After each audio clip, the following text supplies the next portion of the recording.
Good evening, everybody. Want to welcome you to a meeting related to a development and a zoning change at 5828 North Broadway. We're going to wait another minute before we get started as we let people into the Zoom. So if you'll be patient for 1 minute, and then we will get started.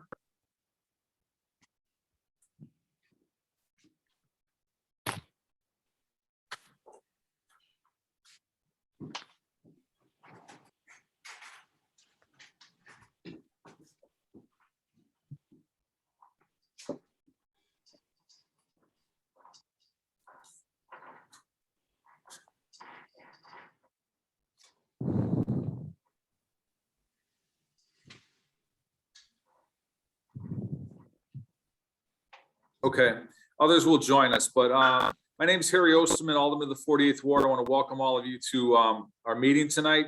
We're gathered here as a community meeting to review a proposed development at 5828 North Broadway. The proposal has run through the 48th Ward process to seek community input on development proposals, which culminates in a final presentation from a developer to community members. Tonight, we'll hear from developer Joe Lyons of G&P Contractors, and his zoning attorney, Tom Moore, his architect, Chris Payne.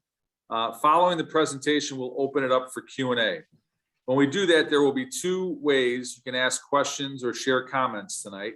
You can post a question in the chat or in the Q&A box, and Alan from my team will moderate and read the questions once we get to the Q&A portion.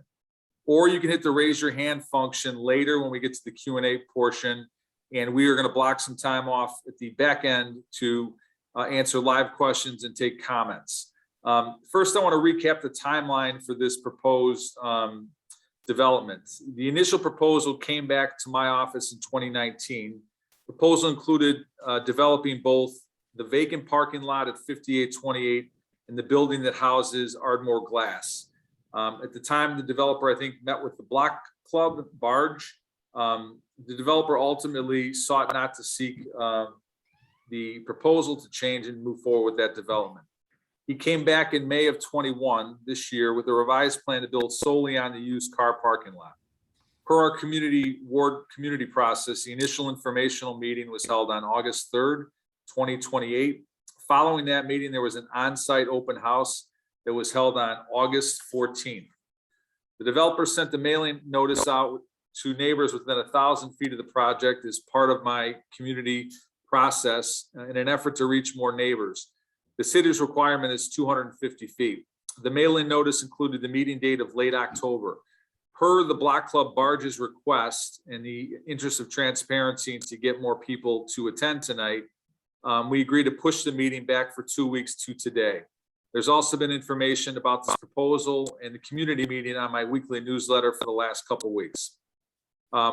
What we have before us tonight is a request for a zoning change from a B1-2 to a B2-3 to enable the development of a 5-story rental building with 20 residential units. The unit breakdown for those 20 units is 12 one-bedroom units, 8 two-bedroom units. There will be 11 parking spaces and 12 bike parking spaces with room for more. The parking would be on the ground floor of the building. Out of the 20 units, 4 would be affordable under the city's revised ARO program of 60% at 60% AMI.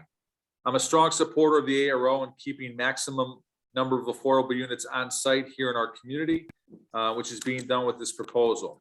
Before we hear the presentation, I want to speak a little about Broadway as a whole. When I became the alderman 11 years ago, I stepped into the role strongly committed to having a clear, proactive vision for Broadway. At the time, we began a community master plan process, and then worked with the city's Department of Planning on a Northern Broadway plan, coordinated development infrastructure improvement plan for Broadway, stretching Ainsley to Devon. Collectively, we've worked incredibly hard at slowing traffic down through infrastructure improvements such as new traffic signals, crosswalks, and getting rid of car and auto uses. In the last 10 years, we've removed 7 curb cuts and driveways along Broadway. We've worked to revision Broadway from a fast roadway to a welcoming commercial corridor. We've got work to do on that front, but the first development proposal I received as alderman sought to put a drive-through bank at the corner of Broadway and Glen Lake. A group of neighbors and I worked with the developer for many months and instead have an adaptive reuse that now has LA Fitness and the Walgreens with buildings and businesses anchored on the sidewalk with less automotive use. We've worked incredibly hard to bring new businesses to Broadway and bring vibrancy and life to the corridor. Edge Theater, Herb, Independent Spirits, Cookies and Carnitas, Masala del Sol, and the new City Grange pop-up, to name a few. It's been transformational work on Broadway in the past decade to make it more vibrant, walkable, and safe. As we emerge from the pandemic, the small business landscape is more challenging than ever. Additionally, we are seeing ongoing development interest within our community. Therefore, it continues to be important to plan for Broadway and be strategic about opportunities that exist. With the modernization of the Red Line, there will be opportunities to bring new businesses and build housing. There will be opportunities to create more urgently needed affordable units in our ward. I believe it is critical to bring affordable housing to our community and will stay committed to that. I'm deeply committed to working with all of you to stay proactive and plan for Broadway. My plan is to release information about a series of Broadway-focused meetings that will take place over the next few months. So please stay tuned for that information. Tonight, we'll be listening to your questions, comments regarding the proposal at 5828 North Broadway. And I very much appreciate all your feedback and your being here tonight. Neighbors and ward residents will have 7 days from tonight to submit their vote or concern about this proposal to my office by emailing harry@48thward.org with the subject heading of 5828 North Broadway. A number of block clubs have already submitted feedback about this proposal, and neighbors have emailed about that as well. All of that will be taken into consideration by me once all the information is brought to my attention over the next 7 days. So with that, I'm going to turn it over to Tom Moore, the attorney for Mr. Lyons, and they will make a presentation and then we'll get to questions. Great. Thank you, Alderman. I'd like to start by thanking you for having a process like this and for allowing us the opportunity to participate in it.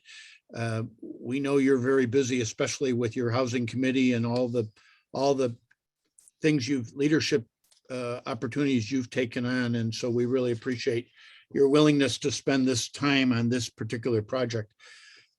With me today, as the Alderman said, my name is Tom Moore, and with me today is Joe Lyons and his partner, Jeff. Joe is a longtime builder in the area. There's about 3 other buildings he's built fairly close by. They're all very handsome, well-done buildings, as I think this one is. And he's a very respectful builder. When he builds the building, he's going to give anybody in the immediate area his cell phone, and he's going to be there every day or be available every day. And he'll do his best to lessen any impact on the neighborhood. And the thing is about this, he's at the point in his life where he sees the light in the tunnel at the end. And so his plan here is, this is kind of his retirement plan. He would like to build this and keep it. And, 15 years from now, after he's paid down the mortgage, the income would be, kind of his retirement plan. So he's not a guy who's coming in to hit and run. He wants to be involved and invest in the neighborhood. And he wants to, he will manage this building himself with his company. And he'll be, on the scene kind of manager. He won't be distant. He'll be available. Also with us is Chris Payne, who's an architect who has worked on this type of building before. And he and his firm, this building, over the 2 years or so that we've been working on it, has evolved, and it has taken into consideration a variety of comments that have been made along the way. As the Alderman said, originally it was going to include the what is the glass company there, that the owner of the used car lot purported to be able to sell that as well. And the original deal kind of fell apart because the glass company wasn't going to go anywhere, and they're going to stay, and they'll be our immediate neighbor. And so the original plan went away. It would have included additional property, but Joe met with two of the block clubs at the time and got some feedback and incorporated that into the newer plan, which he brought out in May, worked with the architect and brought out in May. And this would get rid of the used car lot. It would get rid of the curb cut there and add a couple of parking spaces. It would add trees in front. And there are other things that have been incorporated into the project as we've gone, and the architect will talk about them. We had an informational meeting, as is the alderman's plan and process, and we learned a number of things there and made improvements based on that. To have greenery on the balconies facing Broadway. The architect has now brought water right to each of the balconies so that the owner can keep the greenery green.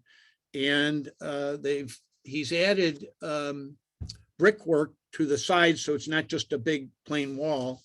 He's also added on the ground floor, where it is going to be parking, but there is going to be an arrangement, and the alderman, at the alderman's behest, the first time I ever worked with him over on Sheridan many years ago, I think this was his idea, to have some sort of community art on the ground floor. And so the architect has worked in a thing so it won't just be a parking lot on the ground floor. It'll have an amenity where the Swift Elementary School or Sen High School or the Artists in Motion in the community can use it as a community art center and expression, and it will add interest to the building and also make it more interesting than just a ground floor parking. Consistent with the alderman's leadership role in the housing committee, Joe has committed to 20% for affordable units. Now these aren't CHUA units. These are a retired teacher type. One bedroom would be in the 900 or so area, two bedroom in the 1100 or so area. And the rest of the building would be market rate so that he can afford to build the building. But those units, we would give a 30-year lien against the building for the trust fund. And those would be committed to being affordable for the next 30 years. So basically Joe's life of the building and then maybe then some. Also, all the trash will be inside the building. There'll be nothing outside. It'll only be brought out on garbage collection day. And as I think I mentioned, there'll be trees added to the front on Broadway. Those are some of the things we've learned in the prior meetings, and we'd be happy to get some feedback and some additional ideas from you tonight to kind of lay the groundwork. Chris Payne is going to share his screen and walk us through the plan, and then maybe Joe will say a few words, and then we'll be here for your questions.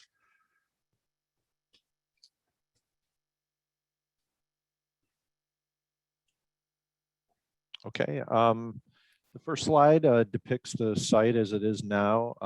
As it was already mentioned, the site's previous use was as a used car lot. Existing on the site are a small shed structure and surface parking. The block that it's located on has several buildings which have been developed recently, relatively recently. At the north end of the block is 5858 Broadway. That's a 6-story brick mixed-use building. And as well, there's at 5800 North Broadway at the south end of the block, you have another brick modern development. Also, this one is at 5 stories. The site that we're developing, as has been mentioned, is adjacent to the current glass shop. It's set back 30 feet from the property. Building is set back 30 feet from the rear alley, so the building has some space between itself and the adjacent buildings to the west. The building is going to be 5 stories with ground floor parking. The footprint of the building is 4,972 square feet, and the gross area of the building is 24,608. When the development occurs, the existing curb cut that Chris? you, yeah, Alderman Osterman, could you do me a favor and can you kind of speak up a little bit? I want to make sure everyone hears you clearly. sure. When the development occurs, the existing curb cut at the front of the property is going to be removed, and new streetscape trees are going to be added. At the ground floor is primarily used for parking. As was already mentioned, there's also a trash room for the building at the ground floor. So all of the trash for the building is going to be internal. There's also space for bicycle parking for the tenants of the building. And as was also mentioned, the storefront gallery at the front of the building is going to be a place for community groups, schools to exhibit artwork and to create a lively storefront at the front of the building. On the upper floors, there are 5 units on each floor. There are 2-bedroom units on the front of the building facing Broadway, and 1-bedroom units facing the alley. Each unit is planned with an outdoor space. There are recessed balconies facing Broadway and hung balconies in the back facing the alley.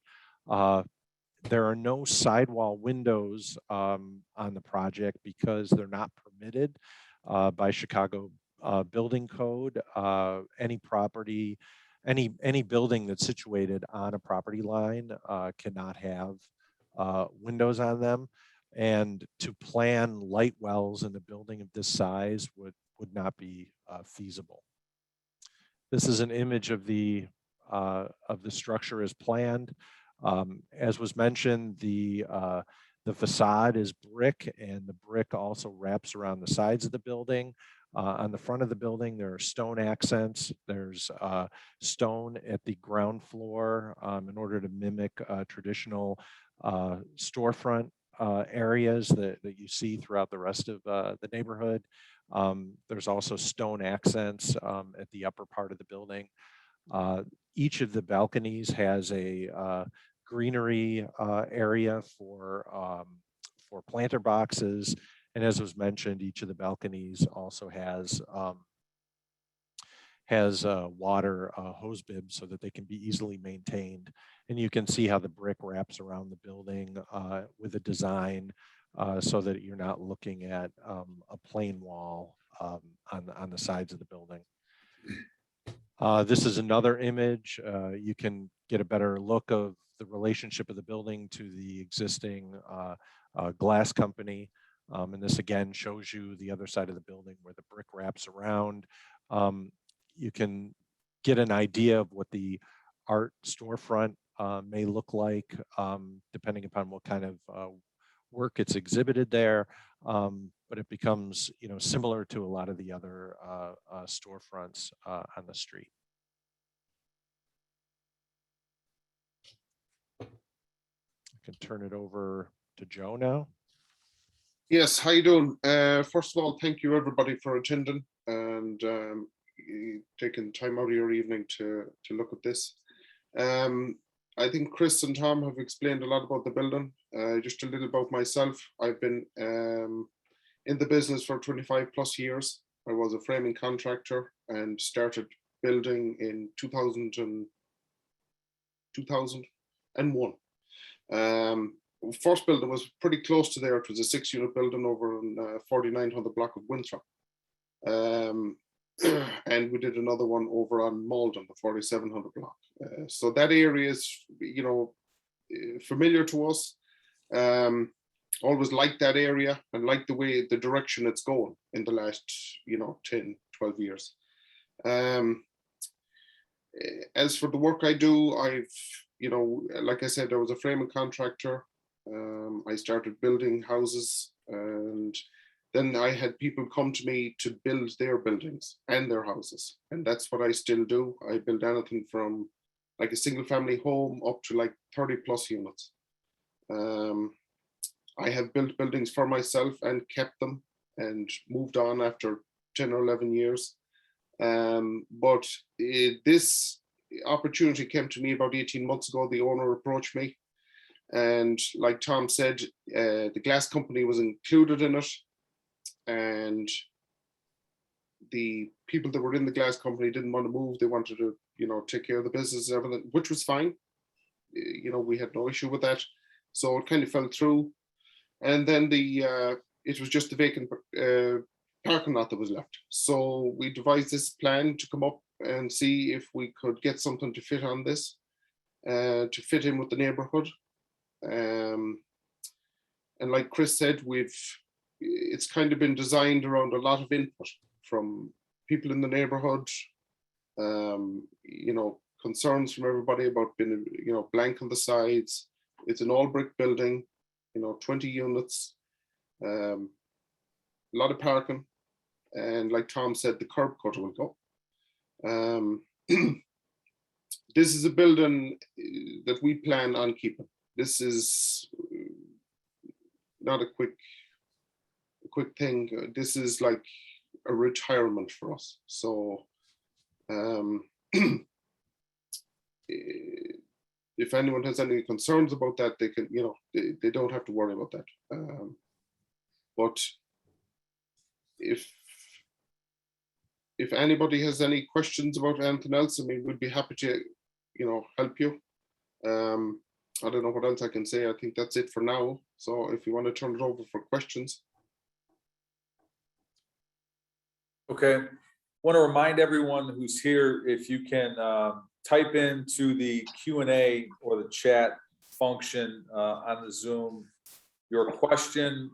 Alan's going to moderate, go through those questions, and then we'll open it to people through the raise your hand. But as much as you're able to chat in a question, Alan will moderate that. So with that, I'll turn it over to Alan.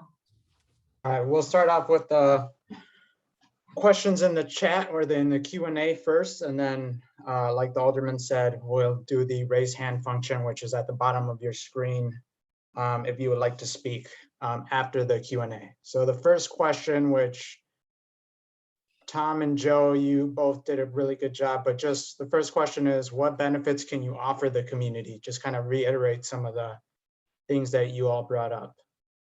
Well, so we're going to get rid of a used car lot. We're going to get rid of a curb cut and add 2 parking spaces to Broadway, to the street itself.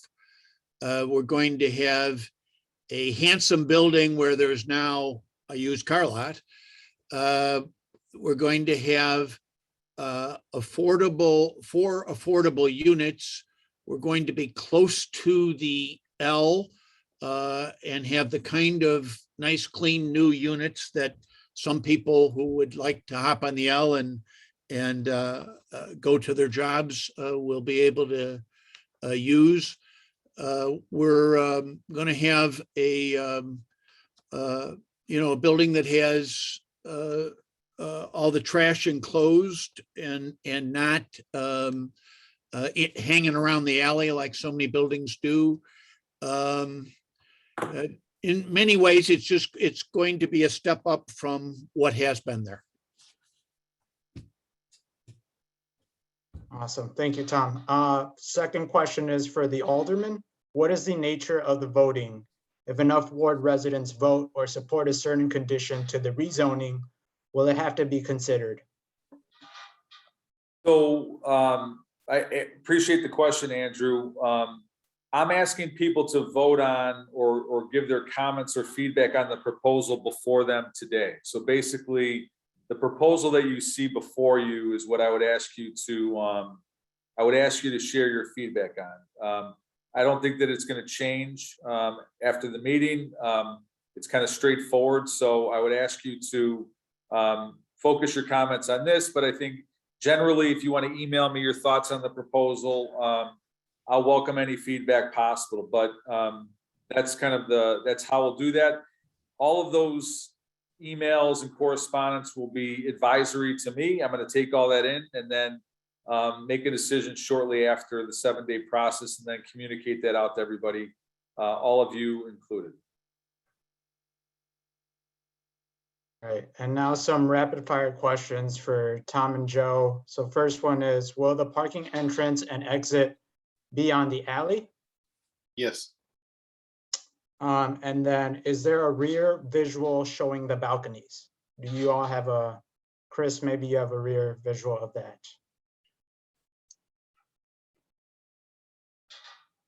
We did not do a rear view of the building. Okay, we can get back to our questionnaire on that. And then how much do the parking spaces in the garage cost? They will be assigned to specific units. They're not, it's not extra. Okay. And then who will manage the cycling in and out of the artwork in the storefront, and how often will the artwork change each year? Well, that was an idea that was put to us at the end. That's not really been talked about much, but I mean, whoever is putting the artwork in there would obviously have a key, the way Chris has it drawn. You know, they'd have their own key to that door, and they could go in and, you know, change it out as they please. So I think the idea is that we would make an arrangement with Swift Grammar School, whoever the art director is there, or at Senn High School, or at Art in Motion, and or maybe they'd each take a window. I don't know. It's something we'd have to work out. It's certainly not pinned down now, but it's something that has worked, as I say, on the east side of the ward in another venue, and it's an idea to make so that this still looks like a storefront and has a community input, as opposed to just being a parking on the ground floor. So it's something that needs, and certainly if any of the participants here have some ideas or connections about how that might work, I think Joe's open to it. It's something we'd have to work with the community on. Awesome, thank you. There's a question if the chamber's at this meeting. Christina, the executive director for the Edgewater Chamber, is in attendance at this meeting. And then follow up just to reiterate, how many parking spaces and are they tied to the units? There's 11 parking spaces, and they will be allocated to certain units. Which units right now, we do not know. Well, so this is a transit oriented project. That is, it's within 1,320 feet of the L stop. And the experience has been lately, although, people very often in the neighborhoods and in single family homes haven't experienced this yet, but the builders have experienced and the city has experienced that a lot of the millennials, a lot of the younger people moving in to this neighborhood and other neighborhoods are not do not have as high a percentage of car owners. And by having a building that's affordable and that's near an L, the hope is that the expectation is that a lot of the some percentage of the owners will not have cars.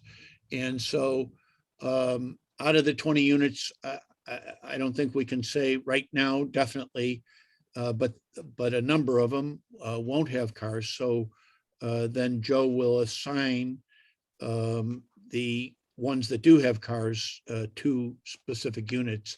But I would think that will come when they rent them and when they say whether they have a car or not. That'll be part of the discussion in the renting of the unit. Got it. Thank you, Tom.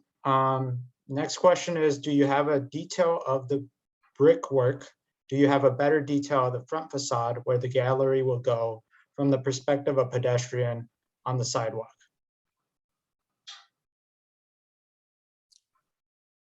This is as far as we've developed a plan at this point. So, you know, typically we wouldn't develop it a lot much further until, you know, we knew the project was moving forward.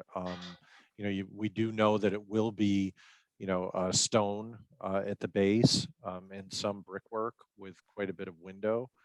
I'm not sure what more we could do at this point. We could have a discussion about that to see if we want to add, you know, present something more. Awesome. Thank you, Chris. And to that, how many balconies will there be total? There's one for each unit, so there'll be 20. 20. Thank you, Chris. Given the community's clearly stated desire to restrict taller, denser project to the east side of Broadway, have you considered a revised 4-story plan? We have not actually with the zone we're looking for. We're actually allowed to go to 70 feet, but we didn't want to do that because we thought it would be too tall. Cutting out another floor, it's just not feasible. It just wouldn't pay. You know, it just wouldn't pay to build it. It's just not there. Thank you, Joe. Next question is, what component of this building is prefab?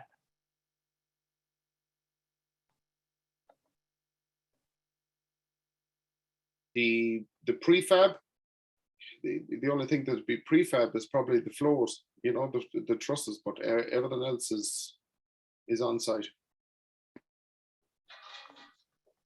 All right. Following question is, we would like you to build within the permitted zoning. Has the alderman informed you of some of the comments from the neighbors, I guess, coming across some of the emails? Yes, I think Dan Luna, the alderman's assistant, has been in constant contact with us and going both ways. At his request, we've sent the plans as they've evolved to the barge group and to other individuals. And he's told us of their concerns as well. And Joe had a open house, the little hutch on the lot there one Saturday. He met anyone who wanted to come after our info meeting, and he met with a number of people and walked them through the plans. So there's been quite a bit of interaction. As we said, Joe started out, you know, in 2019 and met with the 2 community groups or 2 block clubs, excuse me. So there's, I think there's been quite a bit of communication back and forth. Awesome. Thank you, Tom. Next question is sort of to reiterate on the parking spaces. How many parking spaces and then any other parking in the building? So I guess the bike parking, how much bike parking in the building?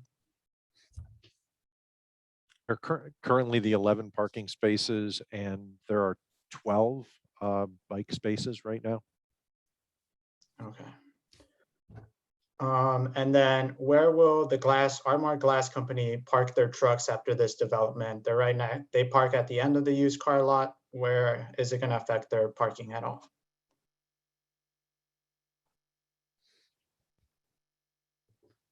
I don't think we know. Yeah. Yeah. Is there, I don't, does their building go all the way to the back? Do they have room in the back? I'm not sure. Yeah, I'm not sure. That'll be up to the Ardmore Glass.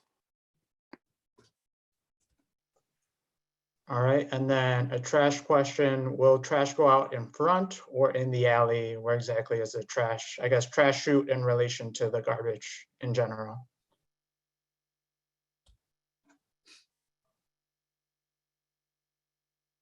See, the trash room empties out into the garage, and it would be carried out the back. So on garbage day, they would bring the refuse containers out the back and then return them to the trash room. Awesome. Thank you, Chris. Just to reiterate this question, you all have answered it, but kind of to reiterate, why not stay with the existing zoning and build 4 stories as permitted within the current zoning for this parcel? Like we were saying earlier, it's just, it's not feasible.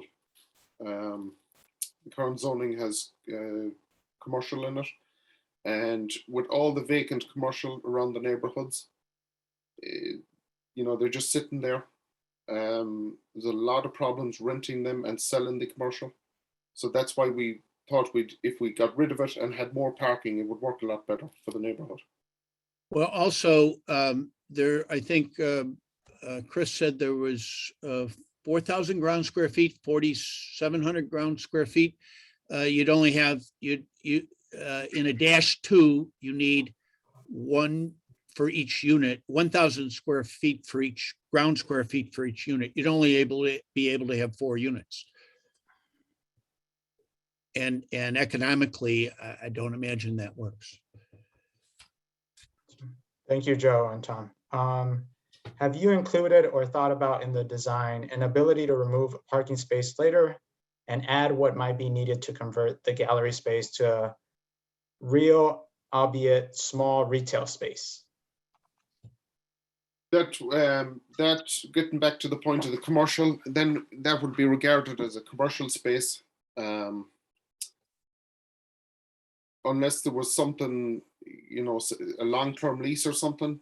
But like I said, the commercial is a problem in a lot of neighborhoods right now. So that's why we were trying to get away from that.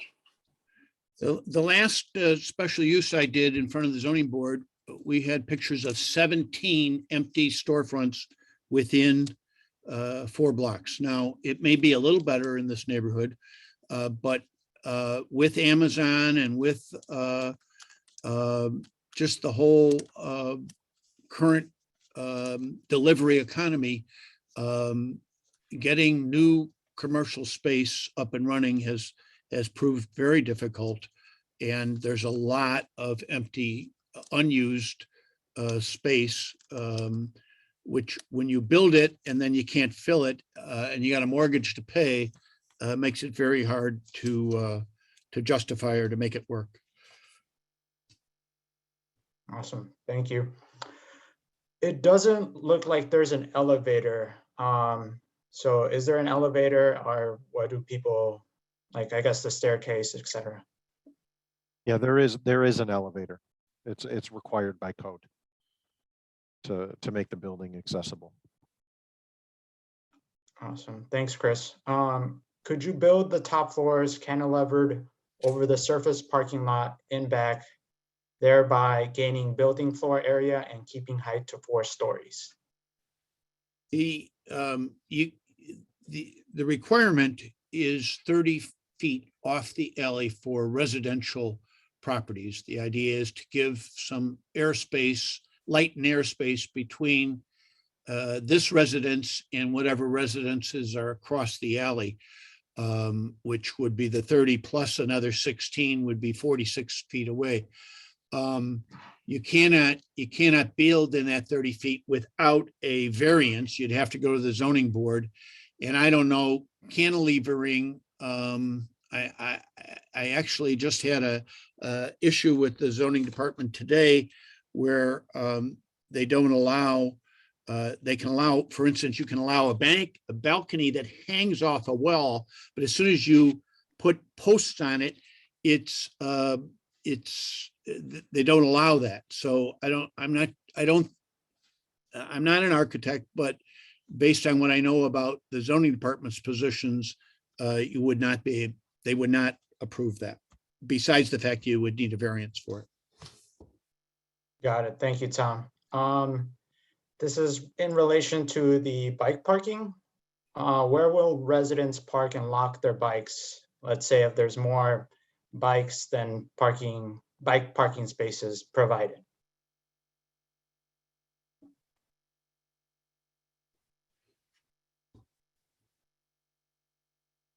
There is room, and this would be up to ownership. There is room to expand for a few additional spaces. So that would be one option if there was an overwhelming number of bikes. Got it. Thanks, Chris. This question would probably be for the alderman. Who monitors the rental rate for the subsidized units over the next 30 years? How does that get enforced? That would be with the city of Chicago. And I believe the Low Income Housing Trust Fund that would monitor that. So it would lock it in and make sure that those units would be affordable throughout that time period. And our office would monitor as well, but I think for the longevity of it, keeping the requirement, the city keeps track of that, and they keep track of that. The Department of Housing keeps track of that as well on an ongoing basis.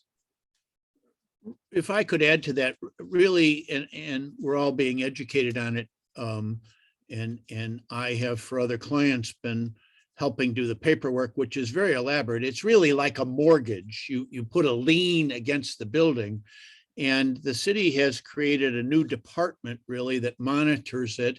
You have to, you have to prove that the people, we can't give the apartment to Joe's sister-in-law or something. You have to prove that the person's income meets the requirements, and which is 60% of AMI. That's 60% of the average income in the area.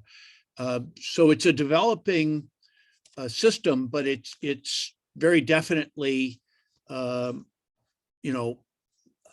being set up to perpetuate, and I'm sure the rates will change over the year. What is affordable now will be different in 15 or 20 years, but it's set up to, it'll always be the same percentage, the 60% so that it'll always be a discounted rate. And the idea is so that, when someone who has a house now and their children go away and they want a 2-bedroom, but they want to stay in the neighborhood, or, the retired teacher wants to stay in the neighborhood, these units will always be available for those people. Got it. Thank you, Tom. And I think this question is directed to you, Tom. Can you back up your statement about the car ownership with facts in terms of the anecdotal part? Thank you. Is that anecdotal, just about the car ownership? Yeah, there are studies, and I'm sorry, I don't have one at hand. And anecdotally, I go to these kinds of meetings all the time, and I represent and have represented or been at zoning meetings where developers talk about, they built this huge parking lot and it's only 40% full. Now that's more of a downtown thing, but it's anecdotally true all over. And there are studies, and I'm sorry, I don't have one, at the tip of my hand, but there are studies that show that millennials are not buying cars as now. Maybe when they get older, they will, but right now they're using the Lyft and all of the different car, pickup systems and public transportation, much more than older people have in the past. Awesome. Thank you, Tom. Can additional parking be added, perhaps underground, so that there will be at least one parking place per unit? So underground parking is very expensive. I mean, it's a whole nother level of construction. And the idea of transit served areas is that there won't be as many parking spaces, there won't be as many cars. And the city is working on getting more and more bike lanes, and is requiring more bike parking in these units, particularly when near the L. So I realistically, honestly, no, I don't think so. Awesome. Thank you, Tom. Would the developer consider adding planters to the front that are maintained with flowers or plantings year round?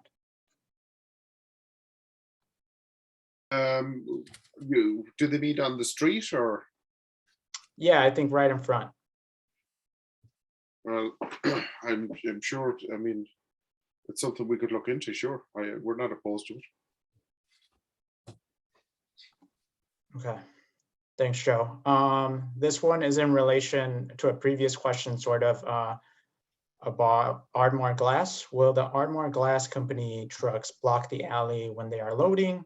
Right now, they load in the back of the used car lot. So right behind 5828. Well, that's something for Ardmore Glass to take care of. We couldn't answer that question, Well, we'll certainly be willing to discuss it with them and work with the alderman's office and see if there's some viable way. I mean, I think in commercial districts all over the ward, I'm sure the alderman's office has this problem and issue, but it's not something that we know an answer as we sit here now. Refreshing question, who will be managing the building after construction is complete? We will be managing the building ourselves. And by Joe, who's we? Just the owners, myself and Jeff. Okay. And your company is set up to do that? Yes. We manage any building we keep or move on.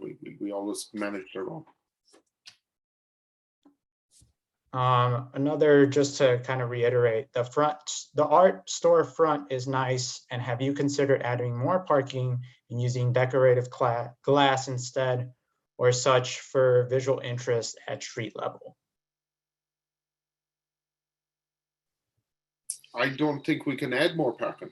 Yeah, I think given the amount of space that we have, even if we removed that that art storefront, it wouldn't give us enough space to add additional parking. The city requires each parking space to be 8 feet across and 19 feet deep.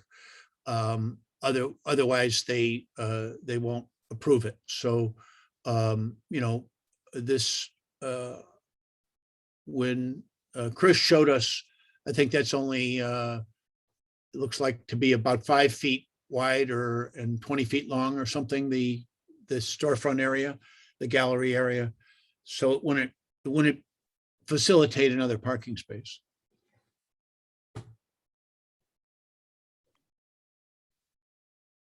All right, thank you, Tom. To reiterate on this question as well, is more about the zoning itself. Is the 70 foot the limit for the upzoning he's seeking or under the existing zoning? So what is the exact zoning you all are looking for approval?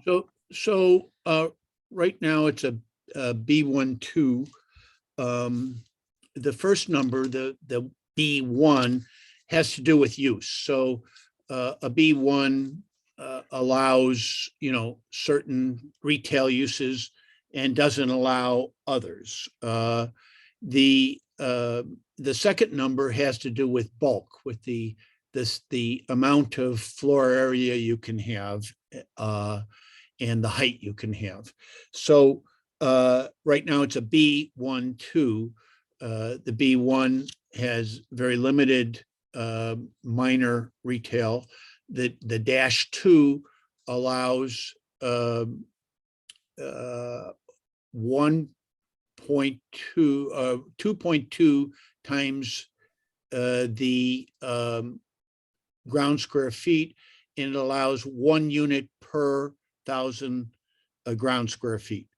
Whereas the B2-3 that we're asking for allows ground floor residential, and the -3 allows, it would allow, well, I'm not sure if we're at our maximum units, but it will allow the 20 units. And it allows 3 times the ground square feet. So it allows I believe we could have a bigger building than we have under the -3, but this seemed like something that would fit the space and fit into the neighborhood. So we didn't maximize it. Thank you, Tom. How many rooms will each unit have, and how many of those rooms will not have a window?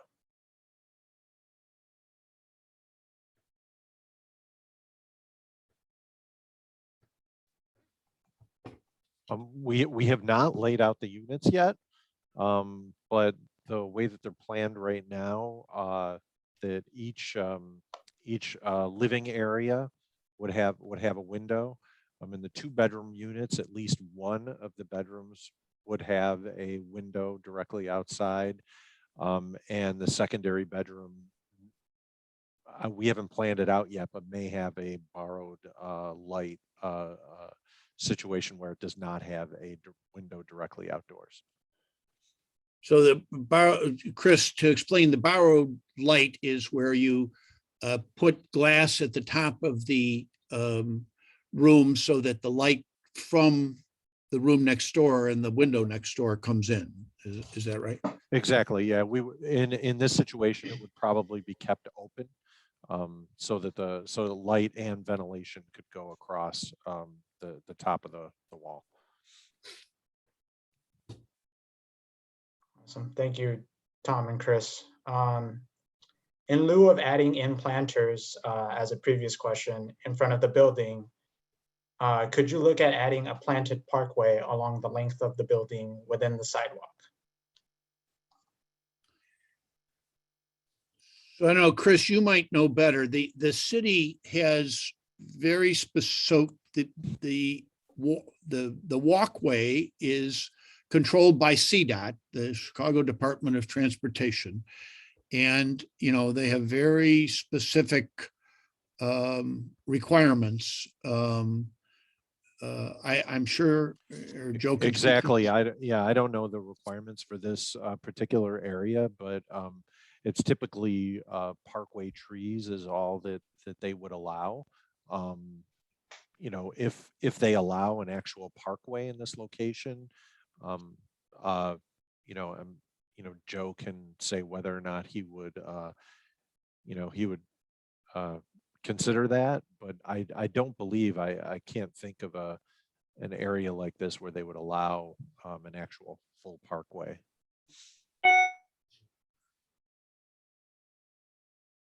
All right, thank you, Chris and Tom. So question, comment. I'm not entirely familiar with the process for financing a new development, but I assume the developer has estimated what the market rates will be and relayed that to the bank. If that is true, can you disclose what those numbers are? The rents we're going to be looking for is anywhere from like $1,300 to $2,100. As for financial numbers to build it and all of that, we know exactly where it's going to be as of today. But with rising material costs and the way the economy is right now, it's a little iffy. But we have a good idea where it's going to come in because we're going to do a lot of the work ourselves. We're both contractors and we can do a lot of the work where we can save money. Awesome. Thank you, Joe. What is the minimum number of parking spaces the TOD requirements would permit in the law? Well, actually, if you do a type 1 TOD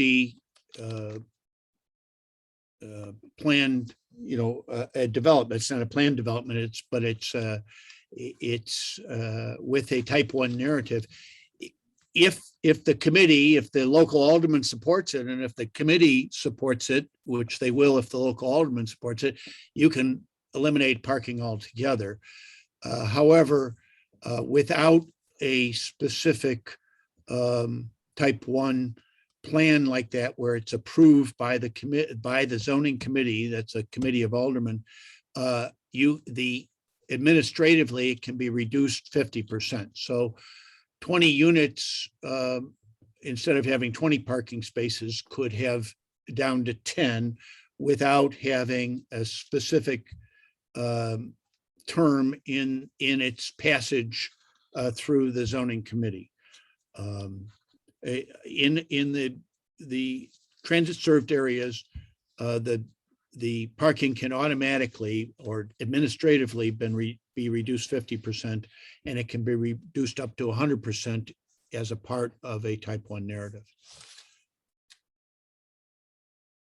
Thank you, Tom. In this case, we're a step above the 50% and asking to do 11. So we're not asking for the special, the committee to give us the special above and beyond the normal transit served area reduction.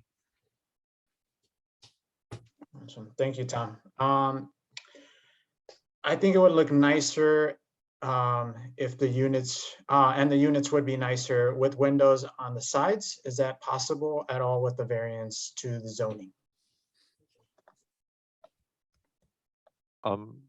No, the windows are not allowed on the side of the building if the building is on the lot line.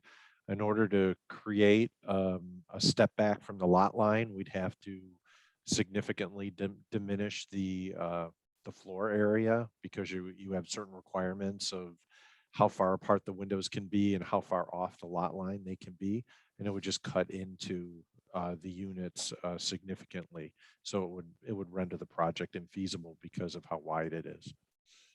The idea is that theoretically, it probably won't happen here. You have the glass company on one side, and I'm not sure what is or going to be on the other side.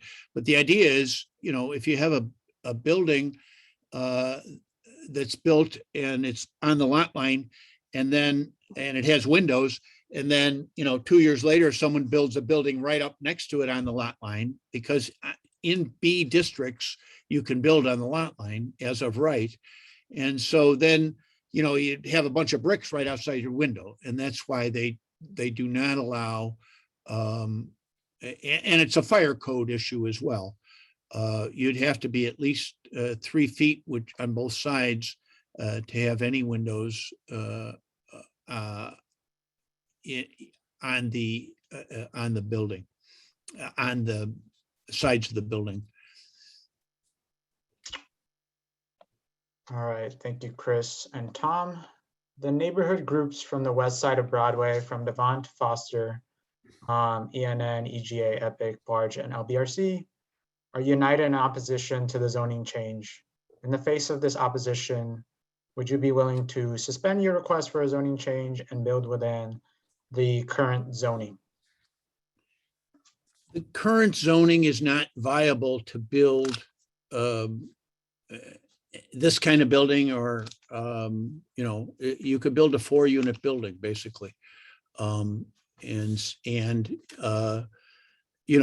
could probably build some sort of commercial building, but right now citywide, commercial units are not being filled, and there's lots of older ones being empty. So Joe can speak for himself, but I think if this can't fly, then, he's going to have to walk away and go to the next project.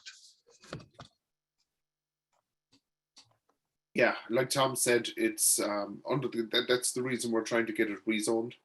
Under the current zone, it just doesn't work economically. All right, thank you, Tom. Thank you, Joe. Are you all going to allow dogs in the units? Yeah, it's a pet-friendly building. Yes, absolutely. Awesome, thank you, Joe. This one's for the alderman, for those who live in the houses and 2 flats on Magnolia. In the future, is it possible these 4- and 6-story buildings will continue down the whole 5800 block of Broadway? Also, will zoning allow this if current property owners sell? Let me answer the first question, the last question first, the last part of that. I think that if this was approved and the zoning and the building was built, and the building at some point was sold, the zoning would stay with the building. I think that I don't necessarily look at this as the future of west of Broadway. I think that currently it's a vacant parking lot. I think a lot of west of Broadway is, there's a lot of uses that are there. There's also a referendum that was passed some years ago, encouraging the zoning to be what it is today. I respect that. But tonight we have before us a proposal on a lot. So I think I don't look at this as I think we take every development kind of proposal by proposal. But I don't see the rest of that block changing like this. Awesome, thank you, Alderman. I do not see anyone with raised hand, but if anyone would like to speak, they can raise their hand, located on the bottom of the tab. Or if you're on your phone, you can click on it and it should pop up. And then I can let you speak, but I currently do not see anyone with a raise their hand currently. So I will continue with some of the questions in the chat. Can you break down, so back to a previous question about the rents, can you break that down between 1 bedroom and 2 bedrooms, like the market rate? So the 1 beds, it's right now we're thinking about like 1,300 roughly for 1 beds and 2,000 for 2 beds. Awesome, thank you, Joe. And then if we change the zoning for this lot, what is there to prevent an even larger building from going in here? That can't happen. We're presenting something tonight. I mean, I can't go and build a 6-story building after presenting a 5-story building. That's No, yeah, so we will, I'm sure the alderman will require us to make it a type 1, which means the plans that we present are the plans we have to build. If there's any significant changes, that means if we add any floor area, if we add any height, if we move a wall, basically not an internal wall, but an external wall, if we eliminate parking, if we any significant change, we got to start over in a type 1. Otherwise, and what happens is the zoning department reviews the plan that was approved by the type 1 by the zoning committee of the city council against the plan that is presented for permit. And if there's any significant changes, it's you go back to start. So he can only build what is permitted, and what will be permitted is only what will be approved by the committee. Yeah, we did get someone that raised their hand, so I'm going to allow them to talk. It is Steve Mice. We're going to allow you to talk, and then you can unmute yourself. Right, thank you. Thank you for allowing me to talk. I have a question for the developers. do you own the property currently outright, or do you have an option which is contingent upon you receiving the zoning change? We do not own the property right now. It's contingent on zoning change. Thank you. Thank you, Steve. Jumping back to the Q&A. This one is for the alderman. As already stated, all 5 48th Ward Neighborhood Association boards along Broadway oppose this development, and Barge opposed the earlier version of this building by 98%. Alderman Osterman, shouldn't this overwhelming opposition from your constituents kill this proposal outright? So Mike, I appreciate all the feedback that I've gotten from the block clubs west of Broadway, many of whom have worked on the referendum that led to the downzoning. We have a community process, and tonight is part of that process to get questions answered by the developer to residents within this area. I'm going to take the concerns of Barge and all the other block clubs and all the residents on this call tonight, those that have reached out to me, and make what I think is the best decision for the neighborhood. But I felt it was important that we went through this process as part of our community process on development to let community residents weigh in. And that's what I've done for 11 years. But all the feedback from Barge residents and others, I'll be taking all that feedback in over the next 7 days and encourage people to continue to send me your feedback. Awesome. Thank you, Alderman. Next question and comment. I live nearby on Hood Avenue and am supportive of this project. Broadway is an appropriate place to put this level of density, if not higher density. I'm not concerned about the lack of retail given the pleasant pedestrian-friendly facade. It would be a nice addition to the neighborhood, and I hope it gets built as presented. Question is for the alderman, are there plans to do further traffic calming along Broadway here, similar to what has been done further south, where there is a bike lane and only one lane of traffic in either direction? I think the speed of traffic is a much more important quality of life issue than the height or design of this building. Alderman. So I could spend the rest of tonight and into tomorrow talking about speed of cars on Broadway. The short answer is that we're going to continue to use every tool in the toolbox to slow cars down along Broadway to make it more pedestrian friendly and safe. I think that there will be a number of meetings that I'm going to be setting up in the community in the months ahead to really look at some changes to add to that safety, but also look at where there are development opportunities and get feedback moving forward. But for purposes tonight, let's keep focused on this building and this proposal. I think, but I'm happy to talk speed of cars on Broadway and how we slow them down. Awesome. Thank you, Alderman. I do not see any other questions in the Q&A or chat or anyone with a raised hand currently. So if anyone has a question, they can put it in the Q&A right now, or if they'd like to ask a question and would like to speak, they can raise their hand. Raise your hand function is at the bottom of the screen.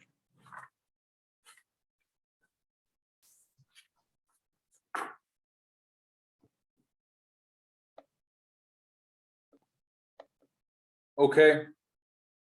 Going once, going twice.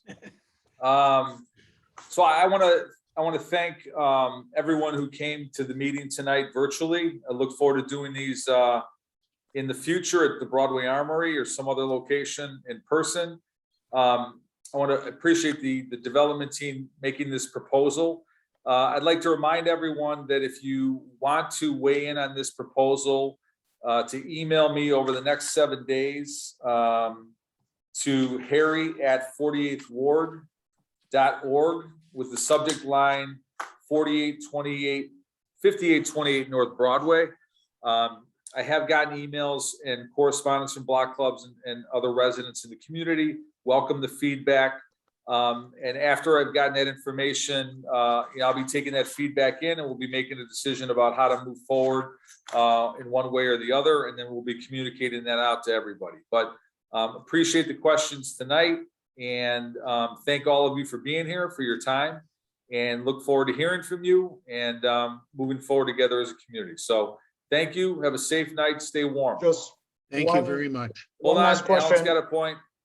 One last question, just somebody wanted me to repeat the email info, so it's Harry, HARRY, at 48thward.org, 48thward.org, and then subject heading 5828 North Broadway. Yeah, that's it. Thank you, everybody. Thank you, everyone. Have a safe night. Thank you.